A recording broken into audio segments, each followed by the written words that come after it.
As it said, here we go. So, welcome back to another thrilling episode of the Rouge Rugby Club podcast. Nearly got that out in one go. You need that sort of, your camera is slightly intense on both of your heads, really. I wonder if you could sort of zoom back. Zoom back. Well, we're joined today by Elise. Now, some of you might know her as the safeguarding officer of the club, significant life partner of David Bagnall. Although others of you might recognise her from TikTok, where in effect every other day she posts a video to the effect of, "I used to be fat, now I'm not." I got another one of those today. Have you noticed that? I don't know if it sort of mixes it in with TikTok, because I think on the TikTok account that I've got, I think I'm only followed two people. One is you, and the other one is Tommy Galvin's wife. What's Tommy Galvin's wife called? Kirsty. So basically, it's sort of when you go on the main page, it's either pictures of Kirsty Galvin riding a horse or going out doing stuff with her children, or it's you saying, "This is me 12 months ago. Look how fat I was." Have you seen my latest one? I used Baggy jumping in the pool. That's why I should have sent it me. Well, I haven't seen that one, but one of the ones the other day that I saw, God. thought to myself, I don't quite get this, because it was clearly building up to like, it's like sad music going do do do do do, and the text said something like, "I used to be desperate for my next meal," and I was expecting like, I was waiting for about 20 seconds, thinking, okay, here it comes. Here comes the next, the after picture. And it didn't come, and then I realised you had to sort of flick across the pictures. But there was about 5 sort of fat Elise pictures. We got to non-fat Elise picture. Stop fat shaming me. No. You're fat shaming yourself. That's the issue. I'm a bit more dubious about this. I'm wondering why you haven't liked any of my videos if you've watched them that much. Doing a secret. You've never liked my videos, Martin. I'll start liking them, I promise. He doesn't want to lead you on, Elise. I'm glad we're talking about rugby, Martin. Well, talking about social media, I guess the real big thing that's come away from the weekend, not so much the rugby, but David Bagnall again being, I think this is the second time he's now been viral on the internet. When he sank in a boat. Well, it wasn't a boat, was it? It was a sand pit. Yeah, he went years ago. Matt used to organise a Rouge Rugby Club raft race, and it was just in the early days in some respects of sort of very primitive iPhones, probably very primitive mobile phones anyway, fat camera phones, and the pictures are a bit blocky, but we've got Baggy in effect going down the River Trent in a love boat. It's basically a children's sandpit with about 3 it was a rubber ring. It was a rubber ring, and then some plastic bottles around the side. No, it was a sandpit. I'm sure it was a sandpit. No, it was. It was a sandpit, and then he'd put a paddling pool, the outer ridge of a paddling pool around that, and then some plastic bottles. Yeah, but it was even better than that, though. It sort of set off by 2 taped together spades that he used as his paddle as well. How many views did that get? I can't remember. I think that was like 2 million, so he's close. But that was over time. It got to 2 million. Yeah, it weirdly weirdly wake up one morning and get a notification that says this video is surging or something like that. And over time, over a couple of years, it got up to 2 million. Which, if I look on my phone now at the video of Baggy, basically, it's the most. I think if there's ever a video that sums up Rouge Rugby Club, you've got it all there. Absolutely terrible tattoos. Sort of bad, children around the pool as well. Just wandering around it. He finishes his pint, doesn't he? And then with a fag in his mouth. Yeah. Dark fruits with his pink socks. Yeah, I mean, it's currently had 1.6 million plays and 2.1 million almost interactions. But it has slightly peaked. It went crazy for sort of. It was going up by about 100,000 an hour the other morning, but it then sort of hit a plateau. So I don't know. Baggy and Water's got nearly 4 million views.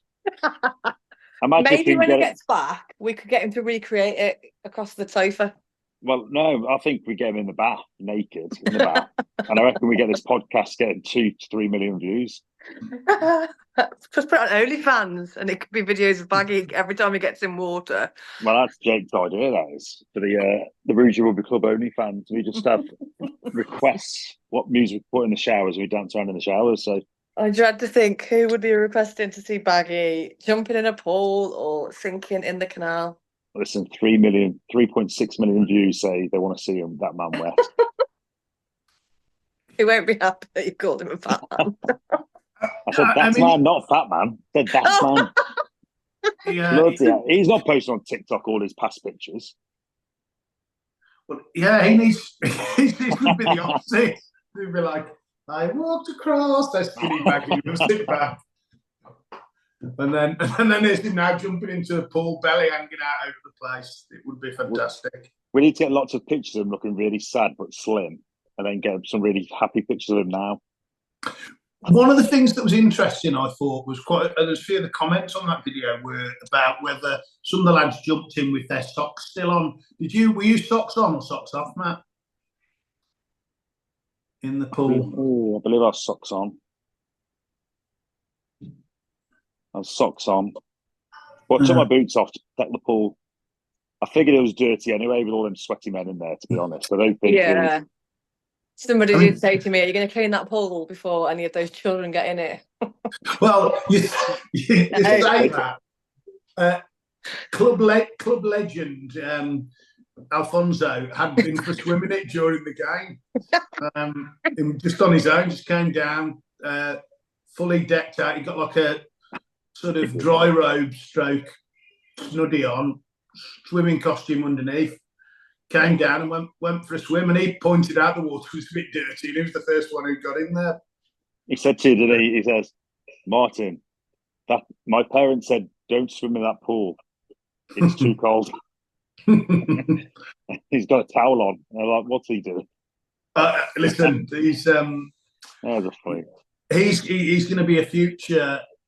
He's going to be a future legend of this rugby club.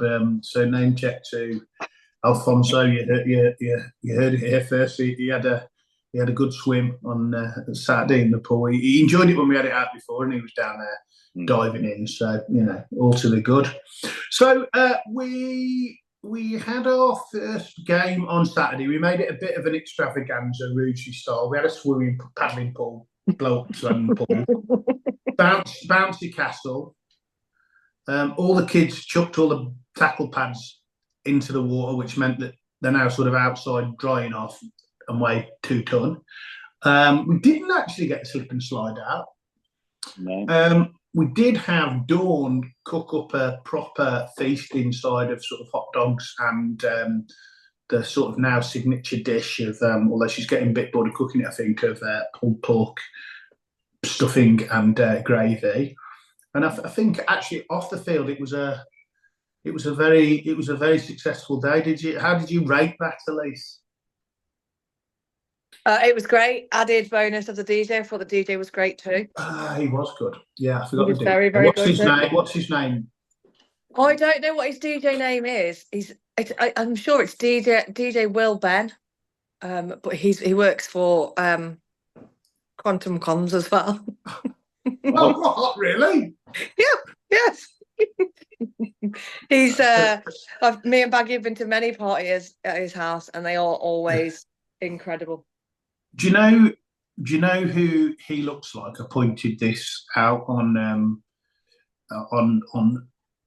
Saturday. There was a guy that went viral earlier this year, who I think his name it was a song about sort of like poverty in America, called Rich Men North of Richmond, a guy called Anthony Oliver. and he looks very similar to Anthony Oliver. And by similar, I mean he's got a bit of a sort of buzz cut and a big ginger beard. So that's what sort of, as far as it goes. That's as far as it goes. But he does have both of those things. And then does he look a lot like Spink as well? Yeah, kind of. I don't know if Spink does. Is that because Spink's got a ginger beard, so everyone looks like Spink? Yes, but I don't. Spink's never got a heavy ginger beard, has he? Spink has always had a relatively sort of tight ginger beard, unfortunately. But there you go. And then on the pitch, thoughts there, Matthew? You came on. The first 5 minutes, they had to get the DJ to turn the music down because no one could hear the calls, could they? Which was an interesting part of it. Which is reminiscent to the game when we played the Quantums, when the referee insisted on kicking the ball off while we still had our Boy George tributes singing on the pitch. And the problem was as well, Boy George was singing down the end where the very strong Sherwood Wolf Hunt were attacking. So there was every chance that he was going to get sort of smashed by some big Nottinghamshire rugby player. Well, I know that then our players then aimed the ball at Boy George to make it as awkward as possible. But yeah, it was very reminiscent of it. Not quite the same, but a bit reminiscent. The game was a bit bitty, wasn't it? I thought. I mean, it was touch and go for a long period, which I think is probably to be expected. We don't had much of a, we had a long pre-season training, but in terms of games, we've not had a load of pre-season games, so it's probably good to get them cobwebs out. To be honest. Yeah, I thought Cannock was strong as well. I mean, I think Cannock's captain Josh, he's a very difficult. He scored a couple of good tries, and every time, well, not every time, but most times he got the ball, he made some good yardage. So he was a handful. He probably couldn't have complained if it had been a draw, really. But I think that shows good character, though, to come back. We were 15 points down with about 12 minutes, 14 minutes to go. So to sort of win it from there is pretty good. And the person, it was actually Elise's life partner who had to kick the winning point with a very difficult kick. And what were you watching that point, Elise? Had you got a lot of faith in being able to slot it out? So I was at the sideline and I turned to John from Cannock and said, "Don't worry, John, Baggy's kicking, you'll be fine." And then he scored, and reverse psychology that was. I have a lot less worries about Baggy kicking it from the touchline than I do in front of the posts. I've seen him slot over them balls more often than not. So when I was on the pitch, and I think Ken was definitely inclining to kick for the corner, and I was suggesting we take the points. And then Ken looked at Baggy and said, "Do you think you can do it?" And Baggy took the kick. Jake was absolutely fuming that we were kicking for posts. He was. But, I had faith that Baggy would at least have a good crack at it, I must admit. I thought it was close enough for him to get. Do you know the other person who falls into that category is, an unlikely kicker, but Kirk Jones, who's one of our mainly second team stalwart. But I remember on one occasion, was getting a kick and no one really wanted to take it right on the touchline against like Wolverhampton thirds. And Kirk, kicked it, good conversion kick right through the middle of the post. So then we said, all right, you can take the kicks from now on. And then subsequently missed all the ones from underneath the post.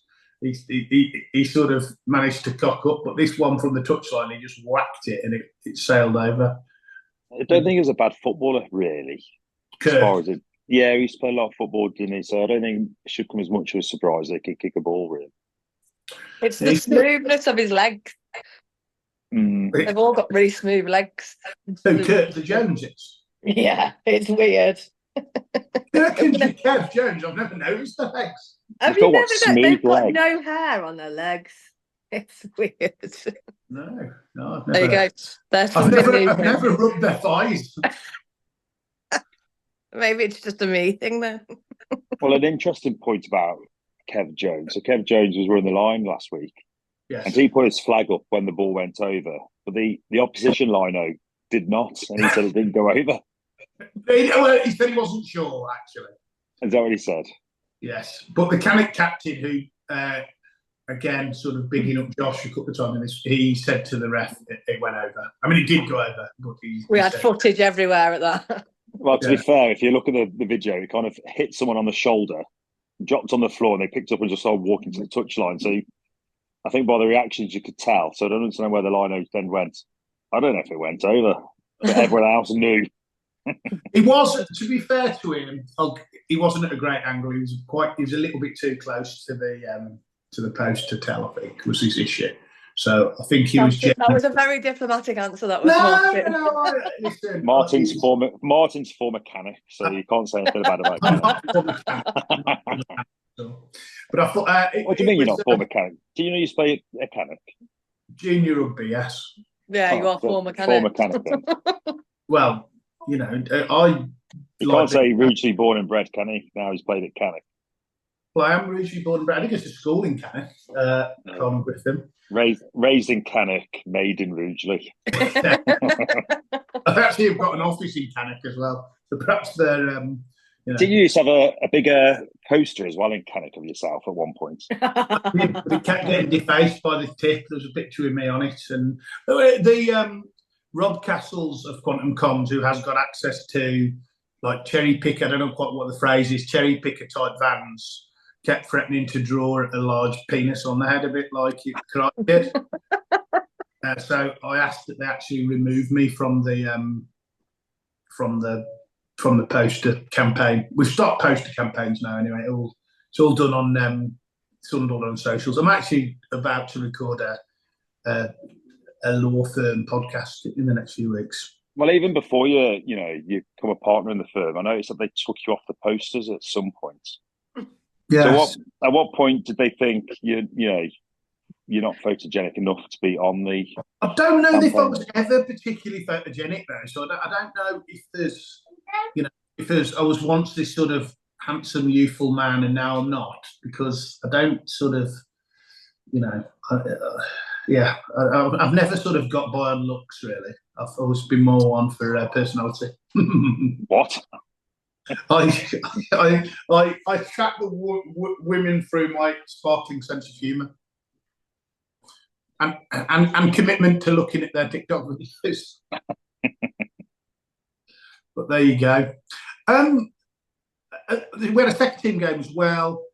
We were originally meant to be playing a Colts game, but the opponents couldn't get a team, so it meant that we were stuck in that horrendous grassroots rugby position of, sounds like a good problem, but it's actually a pain in the arse of having about 30 players and not just shy of 30 players and managing to sort of annoy everyone really.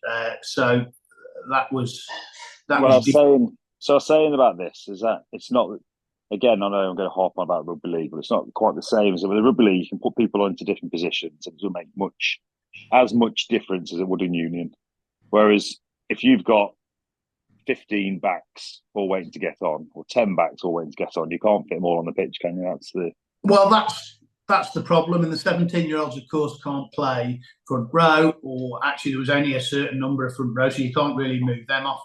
Probably even the second row to a certain extent. So you're right, it is a lot easier in rugby league. And also, I think the players in rugby league are a little bit more accepting of sort of playing a good 15 minutes and then coming off for a break and then coming back on again, which is kind of when we had good numbers in some of the rugby league games. So let's just be under no illusions that we managed the subs well in rugby league. I mean, the time that we had 28, 29 players in rugby league was, one of the worst managed sub situations of all time. Ironically, I was the one managing it on that occasion as well. So perhaps the correlation is not causation. I think when you got that many players, it's always going to be difficult. That's the reality of it. It's a high class problem they call it. Yeah, a high class problem. That's what I call it anyway. It'd be nice. It'd be nice to get some of them Colts games on there, I think, this year. Yeah, well, they all showed up in numbers. I mean, they're a funny bunch, and they always have been. So I think it's got to be, the stars have got to be aligned to get them all down. But it was good to see a chunk of them who haven't played for a year or two all sort of back and down and playing. Yeah, no, that was a positive. It's just trying to convince some of them to step up now they're old enough to play some adult rugby, and and getting them to sort of enjoy the training, go through with some of them who are still 17. You've got to go through a bit of a RFU process to make them eligible. So, looking at the weekend ahead, we have got Burton Rugby Club, which for me is a bit weird because on very few occasions we haven't played Burton, any of the teams at adult rugby. There's a video that we've got talking about like crummy videos from years ago. Is it of you scoring a try, Matt, or is it you pass it out to Kyron in the end? You know the one? Yeah, I'm talking about. Yeah, and I'm running really weird. It's a really odd video, actually. It is an odd video. It looks like it's filmed on a potato. Yeah, well, you know, when you're watching, you just think, do I really run like that? And I think Dan may be on the sideline jumping around like a lunatic or something down them lines. But yeah, Kai does finish it off. We've played Burton, weirdly. We don't even play them that much at junior rugby, in my memories. Save that I think we played them loads of times at Colts rugby throughout the years. I remember a couple of Friday night games when Danny Leone was a Colt, and on one occasion him scoring on their at their old ground, him scoring an absolute wonder try with a sort of interception on the 5 metre where he runs it. And he's got a funny running style as well, with big knees going high up in the air, and he scored a great try there. But other than that, I think we last played them. I think we played them when Jossie was playing, and he's not played for a while, has he? So with all that crew playing, and we played their twos at the time. I think we'd just beat their twos, first versus seconds home game. So I think it's probably 6-7 years ago now that we last played. Oh, at least. And over the years, if we played them half a dozen, so it's a bit weirdly considering they're sort of half an hour away. We did play them in the friendly actually, their seconds, I think, a couple of years ago pre-season, and they gave us a good old thumping. So, but apart from this harps on to this for the third teams in leagues, though. I'm not a fan of it. I think that overall, last season it's difficult to sometimes know what you're going to get. I do think that Burton tend to almost have some inter 15 sort of rivalry, and I think that I don't think they mix them up as much as some of the other clubs do. I don't think they do until they get to the end of the season, and then they might get relegated, and they think, "Oh, let's put loads of people in there." And yeah, I think that's well, maybe. I mean, that's who knows. We shall see, I suppose. Yeah, I think the coach by Danny Bays, who's a sort of ex-pro, ex-Northampton player, good bloke, coached or managed or something by them. So I think it'll be interesting. I think they had a defeat in their opening round game against Handsworth Sports. Handsworth are strong. And then we've got Baggy screwing up our video imaging here, or our sound quality, but I'm sure he can sort it out in a minute. I think I know what he's going to do. Is this, we are going to get on to a predictions round, which we've discussed. And maybe Baggy should come on camera for that, but with one of the microphones open. So if Baggy can turn his camera on, but only one of you or Elise have your camera on. I was hoping Baggy would come back from work. Look, he's going to run a nice warm sink for himself. Now he's still got his audio off. Oh no, is he next to Elise? Oh, there we go. What's that video? What's that photograph on the background? That's you in bed with Calvin. That was from Tour to Great Yarmouth 2023. Many happy memories. As Martin would call that was the eating tour. Because you went to many restaurants. No, you did. You said this.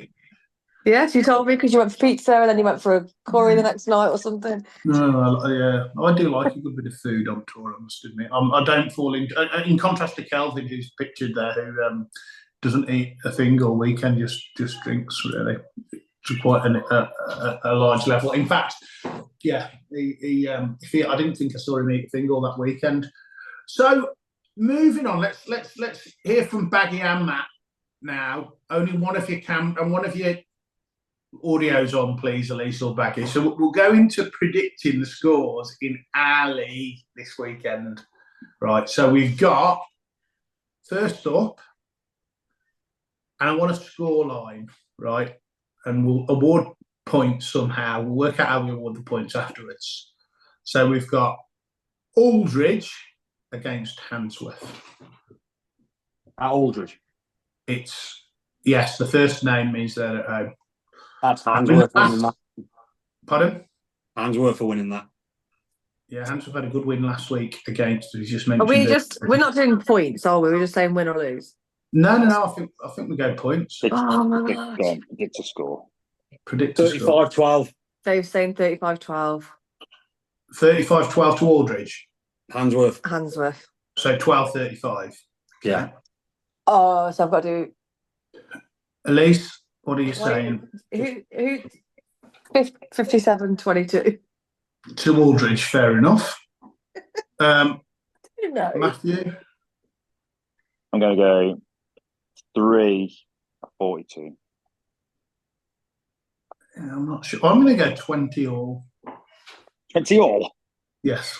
You're sitting on the fence here or what? No, yeah. Okay. Is every game going to be a draw? No. Then I think this one is difficult to predict, actually. In fact, I'm going to leave that one till last because it's one of the more interesting ones. Then let's go Eccleshaw versus a Newcastle Seconds. That's something of a local derby, kind of. They're both sort of in or near Stoke, aren't they? Eccleshaw versus Newcastle Seconds. Now, Eccleshaw, did they win or lose last week? They lost 20, but only 28-21 and had to go all the way up to League Twos. And Newcastle Twos, they had a good home win, 56-15 against Aldridge. So who do you think? Matthew, will start with you. Oh, Eccleshaw. It's been Eccleshaw at Newcastle.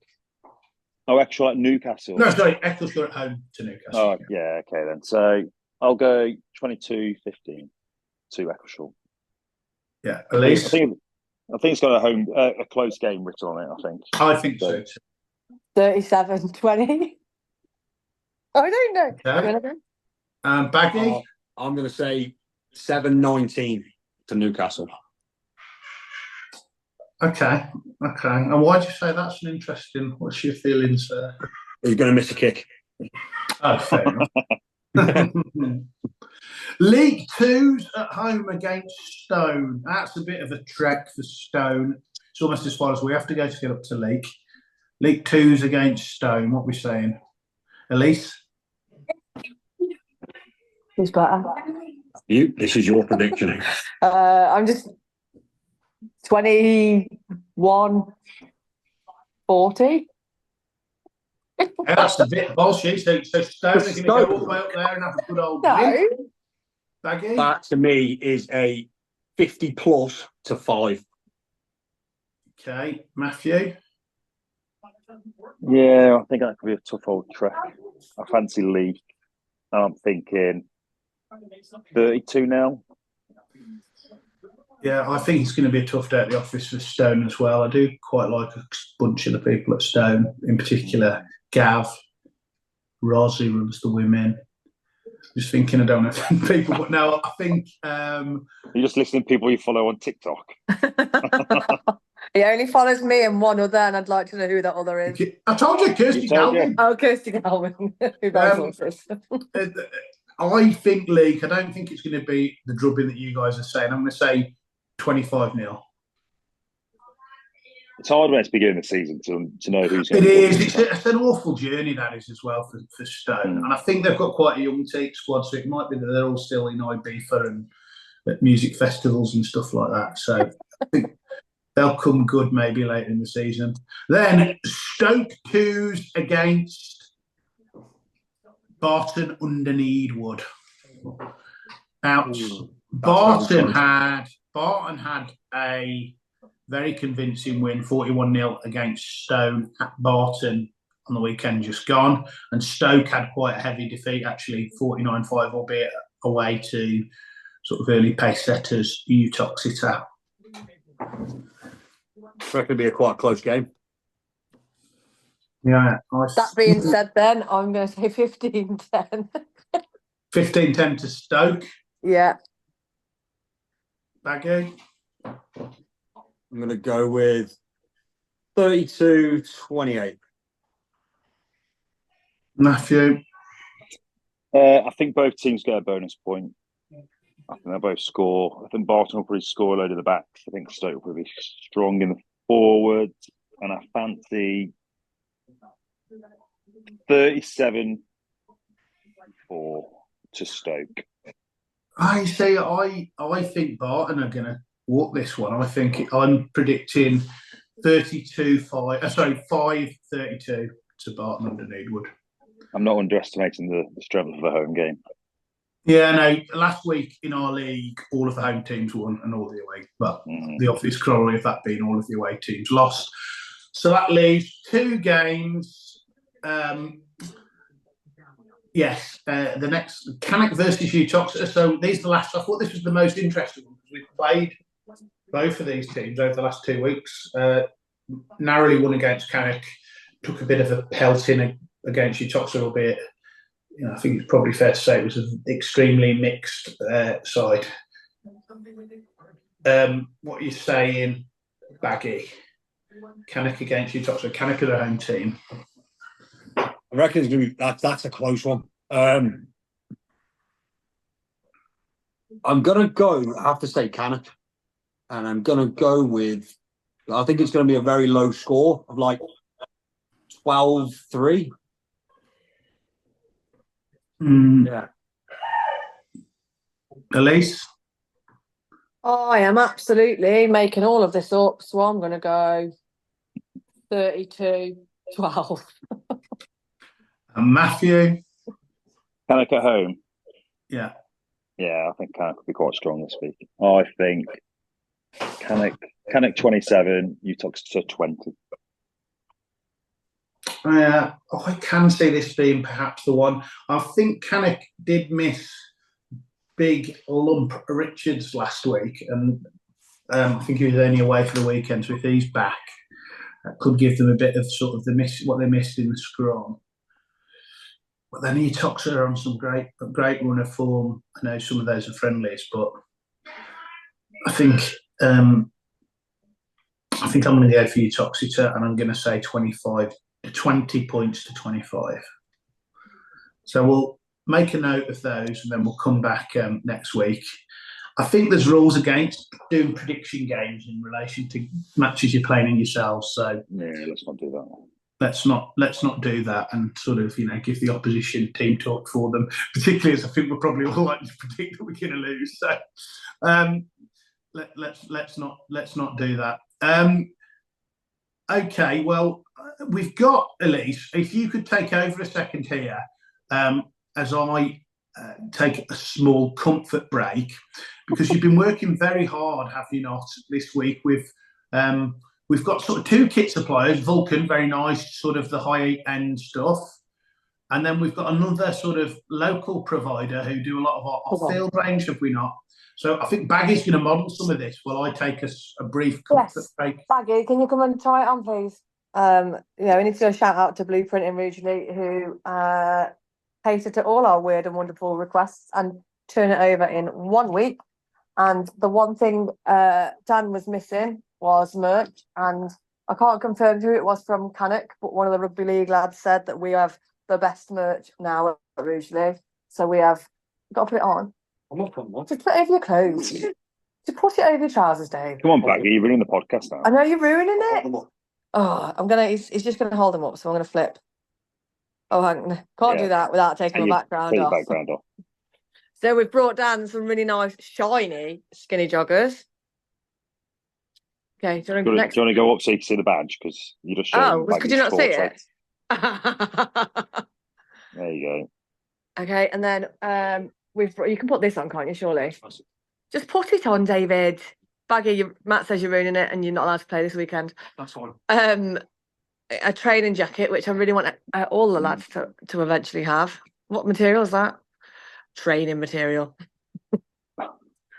And then he's had a one-step up gilet. I can't see the badge. It's a go.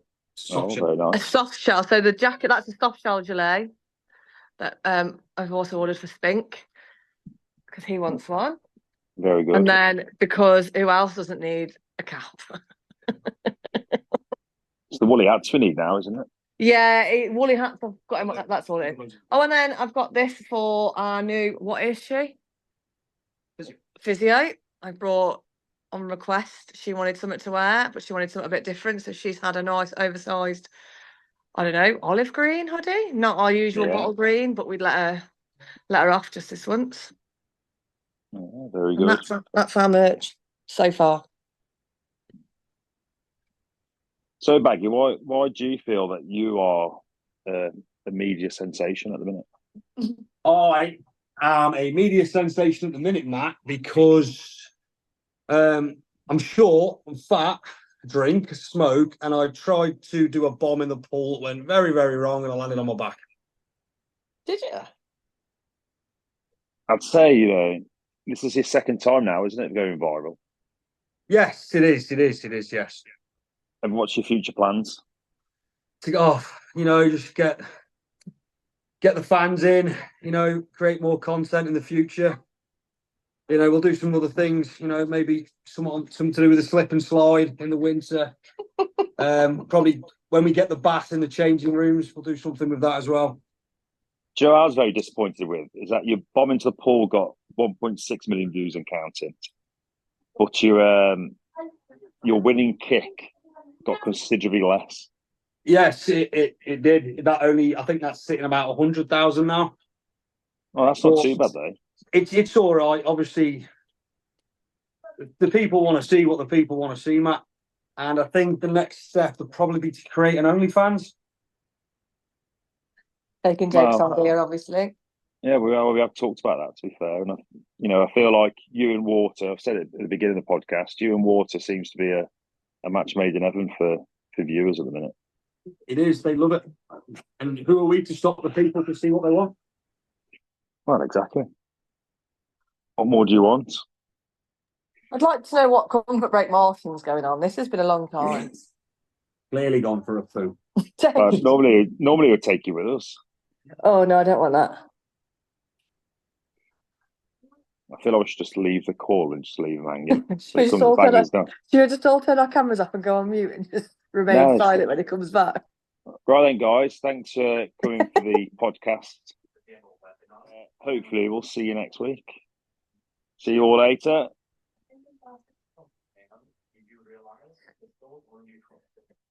I would recommend popping some shield and you should be fine. 911, what's your emergency?